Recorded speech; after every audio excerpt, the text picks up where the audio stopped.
Good morning, this is your Kelso Report for Wednesday, October 3rd, and I'm your host, Clark Kelso. Our cases today cover the proper interpretation of an 18-year statute of repose under the General Aviation Revitalization Act, the applicability of the Realignment Act to execution of a previously suspended sentence, the juvenile court's power of contempt to incarcerate a ward, and an issue of whether proper notices were given to a father whose child support obligations were considered by a court commissioner instead of a judge. Our first case involves the interpretation of an 18-year statute of repose that was contained in the General Aviation Revitalization Act of 1994. Now, as a general matter, a statute of repose is designed to bar a lawsuit after a specified period of time has run, usually a fairly long period of time, from the occurrence of some event other than the injury which gives rise to the lawsuit. As the name indicates, a statute of repose is supposed to give a potential defendant substantial confidence that after a certain period of time has passed, the risk of so-called trailing lawsuits is eliminated. In United States Aviation Underwriters v. Nabtesco, the Ninth Circuit dealt with a claim involving damages to an airplane in a runway accident. The plaintiff alleged that the accident resulted from a defective component part, an actuator, manufactured by the defendant. The district court granted summary judgment to the manufacturer, holding that the lawsuit was barred by the passage of the 18-year statute of repose. The plaintiff's argument on appeal was that the statute of repose began running not from the delivery date of the aircraft in which the actuator was installed originally, but rather the later delivery date of the aircraft that actually experienced the accident. Sometime after delivery of the original plane, the actuator had been removed and then installed in the plane that was involved in the accident. Well, the Ninth Circuit found the statute to be ambiguous on the question of whether the statute of repose began running on the date of delivery of the accident aircraft or the original delivery date of the component part in a different aircraft. However, consulting the relevant legislative history, the court concluded that Congress intended for the statute to begin running when the component part was first delivered in its original aircraft.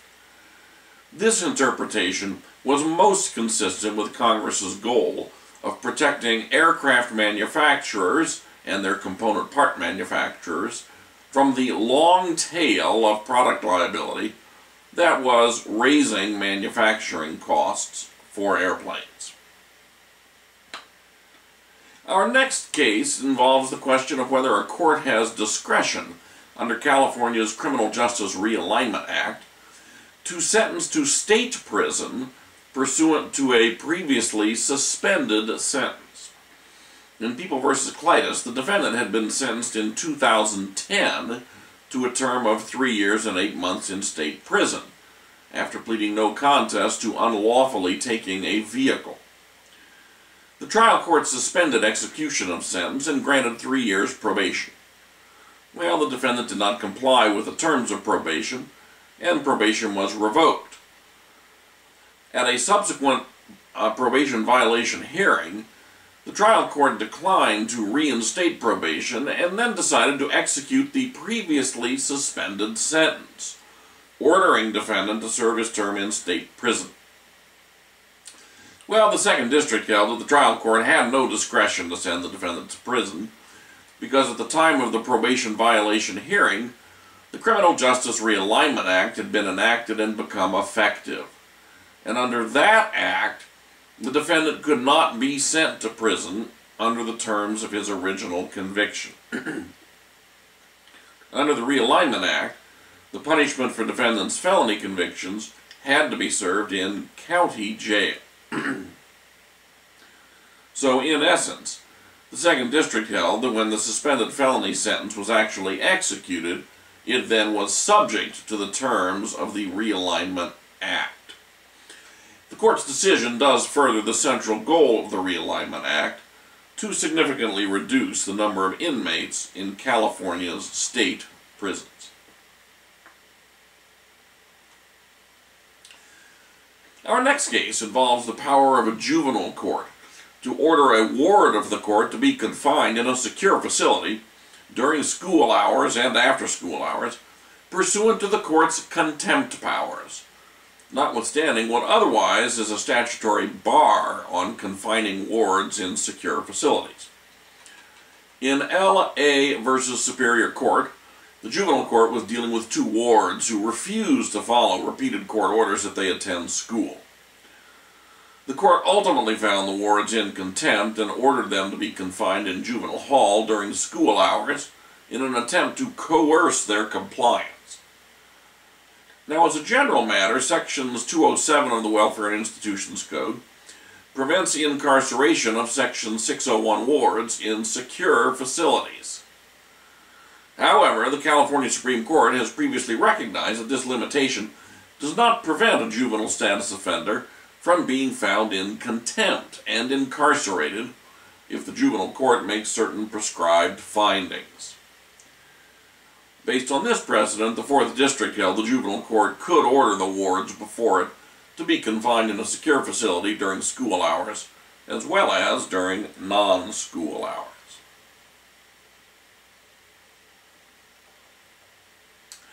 Finally, we have a frankly frustrating case where a father tries to avoid his obligation to pay the amount of arrears he owes for child support by raising a purely technical procedural objection, even though the facts demonstrate the father was not at all prejudiced by the procedural defect.